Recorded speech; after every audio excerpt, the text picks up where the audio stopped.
Hey Nuno, just wanted to wish you congratulations on 45 years of success in the industry. I think this is an amazing achievement and I don't think anybody else in the world could do this. It's a testament to the man you are. You're a loving, kind man and hardworking. You're an inspiration to me. We've had so many good memories together, whether it be making me run down with an electrical cord to try and chase a horse, or being in the venue and introduce me to people with that smile on your face. I've loved every single bit of them.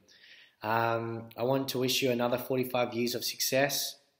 I love you so much. I appreciate everything that you do. You've always supported, encouraged me, been there for me, and I appreciate it all. Love you, Nuno, and thank you. Everything you've honestly achieved in life, the impact you've had on me, on a lot of people and everyone. Yeah, it's just been nothing short of inspirational, to be honest. You've been a great mentor, you've been a great grandfather to myself, to Joey, to all the grandchildren, all the young ones in general, and I've never had anything less than just the utmost respect for you, honestly, just up here. And yeah, I really look up to you and I really appreciate everything you've done, you know, all the things that you've taught. And just thank you for everything. I really appreciate it. And you just keep doing what you're doing, keep going strong. And thank you. My father, Filippo, came to Australia in 1940. He was born in Gibellina, Italy. Like all immigrants of those days, they came for a better life here in Australia. Philip was working at the, Mediterranean House, BMC, where the Morris used to work on cars, fruit shop. There's quite a few people having different jobs. Auntie Serena, she was always a classy lady. They got married at a very young age at the Mediterranean House, witnessing his wedding video where he's sitting down and getting up and sitting down and trying to organise everything, being the groom, and he was still trying to organise everything. But he's always got this, had this great smile on his face. My father was an entrepreneur before his time. My earliest recollection of Conca D'Oro was when I went down there. I was only a little child. It was called the Clarendon Ballroom. It looked more like a community centre than a function centre. I remember seeing my parents very, very nervous, thinking, they've thrown themselves into this, they're going to make it work.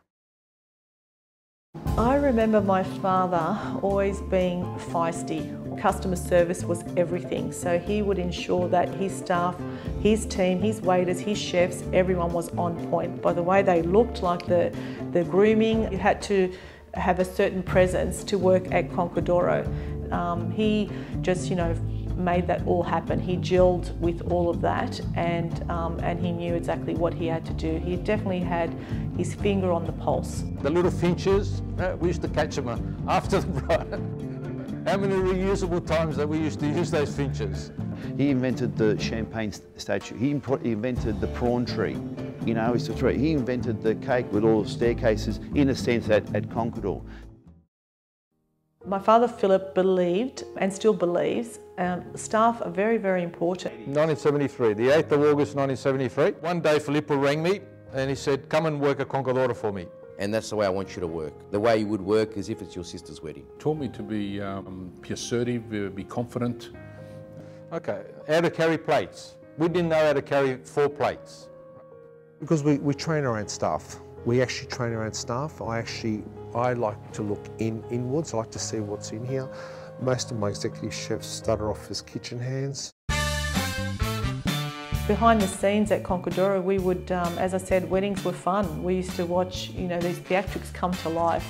Entertainers. The events in those days, even though they were spectacular today, but mate, the Conca D'Oro did them the best. They're musicians. The Grosso family, fantastic. Ricky Daniele, there was Connie, Patricia Rodriguez, the Mexican, and he still does a few shows here and there. Ross Mayo, the piano accordion. John St. Peter's, when he used to come from Melbourne. We used to have a young girl by the name of Nella. She used to sing there every Friday night, Saturday and Sunday night. It was part of the package that Mr. Navarra created, and we had a, rest in peace, Ricky Daniele. Yeah, well, I'll have to ask Mr. Severino to come up, and because I don't have the music for Sylvie, Niramani. Seb plays the keyboard, please. Seb, would you put your together for Seb, please? Seb, nostro bravissimo Severino, che mi accompagna.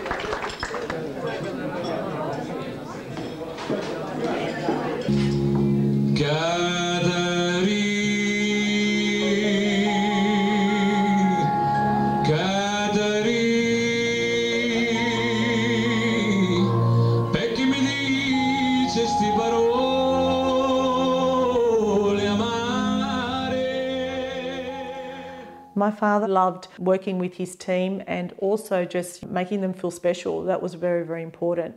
Along with, there's the older staff from 1970, 1980s, 1990s, and even, the last 20 years. People who see my father, they still like, even now he's an older entrepreneur, but, they just flock to him and he loves it. It's really, really special, his bond with them. He'd joke, he'd be the joker, he'd always have like something to say, but he got what he wanted. So he's always got, if you talk to any of these staff members, he's got all these different things that he used to do even at the events that only the staff would understand.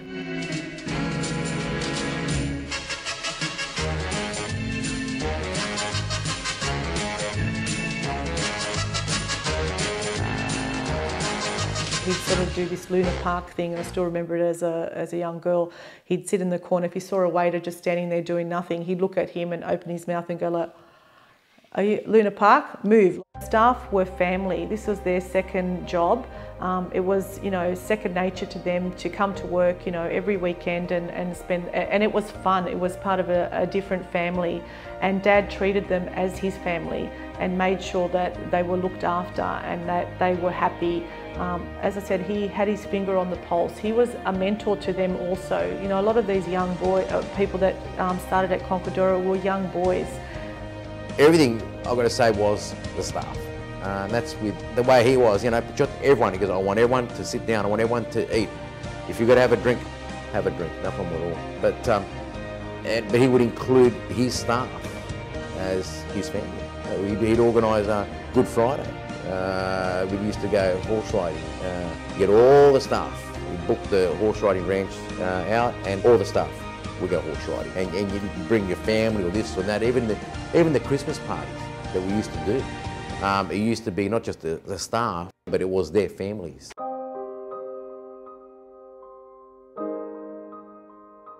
Amazing, like a family event, and that's what the work is there basically. He's just really shown and involved everyone as a family member. But even now, staff that haven't worked for 10 years or 20 years constantly will come past to visit, have a coffee with Phil, or come past. Is Phil, just checking, just coming past the area. How's Phil? Coming, have a coffee with him if he's here. Just amazing. Just and it just shows. Even once you've left that environment, it's still a party. He was renowned for a speech that he used to do at each and every event. Actually, to be honest with you, we actually all the staff used to recite it. I heard it so many times that I could even reduplicate what he used to say. So he changed the names and so on, but he had a speech that was down-packed that made people feel special and ensured that, he thanked the client for hosting their event at Conca D'Oro. So it was signore e signore. Signore e signore. Gentilissime signore e signore. Alla famiglia Zummo e alla famiglia Pizzolato. Benvenuti alla nostra piccola Conca D'Oro. La nostra piccola Conca D'Oro di svolgere a tutti voi benvenuti. Facete come se fossero a casa vostra, Un sincero benvenuto.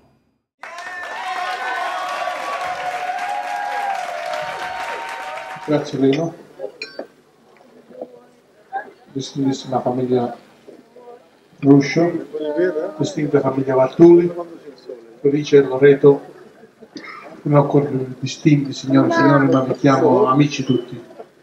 Motivo di grande piacere per me, per la nostra piccola Conca D'Oro, avere tutti voi per festeggiare questo brillante matrimonio di Felice e Loreto. E fate come se fossimo a casa vostra, è piacere, ma tanto piacere a servirvi. Tanti e buon divertimento per tutti. Grazie. My mum, what can I say about my mum? A beautiful woman, still a beautiful woman, and she was our rock. She's our rock, and she taught us everything from respect. She supported my father. It was my mother. She'd always say to us, "Listen, if you work, you actually save." And my mum, she was beautiful, but my mum had to be the hard one. My dad was hard, don't get me. We feared our dad, don't get me wrong. When we had that thing, but my mum would be the type, cook, clean, what she went through a lot. And then Dad would be that type that would come home and, you know, we'd have to eat together, or, you know, we'd have to do this. My father is very proud of his sons. John and Sal, my brothers, they definitely have contributed so much to the business, and you know, living and continuing my father's dream, his legacy. So I think that makes him, you know, it's a very special relationship that they have. To finish off, my dad would have been that kind of person that, you know, the admiration was because he was strict, but he was giving at the same time. Mate, he loved his family, but again, he loved the people. Mum and Dad, congratulations on this beautiful milestone of 45 years. We love you and we thank you for everything that you have done for us and for the people that we are today. Thank you. We only have one king in the Navarra family, and his queen, both together, and I've been saying this for the last 45, 50 years, that there's only one Filippo. He's the king of the hospitality business.